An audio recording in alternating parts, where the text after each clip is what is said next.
March 9, 2025. Sa ngayon po ay patuloy pa rin na hanging amihan ang umiiral dito sa malaking bahagi ng Luzon, lalo na dito sa Northern Luzon at ilang bahagi po ng Central Luzon. Habang ang shear line ay nandyan po ngayon sa may southern part ng Luzon at easterlies ang patuloy na umiiral dyan sa may Visayas at Mindanao. At sa ating long range forecast, consistent pa rin po na walang bagyo na namamataan na tatawid po sa ating kalupaan for the next 2 weeks. At sa lagay ng ating panahon, ngayong hapon ay nakakaranas pa rin ng cloudy skies with isolated rains ang ilang bahagi ng Cagayan Valley, Cordillera, Ilocos Region, Nueva Ecija,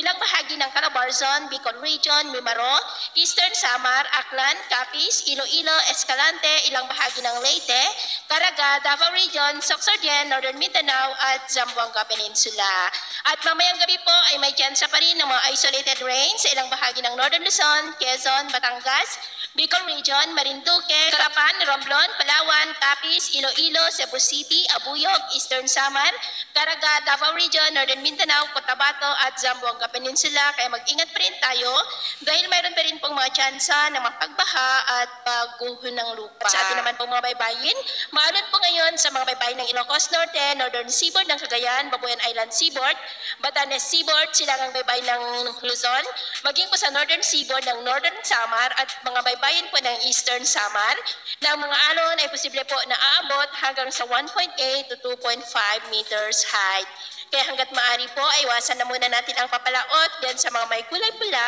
para po mas makaiwas sa mga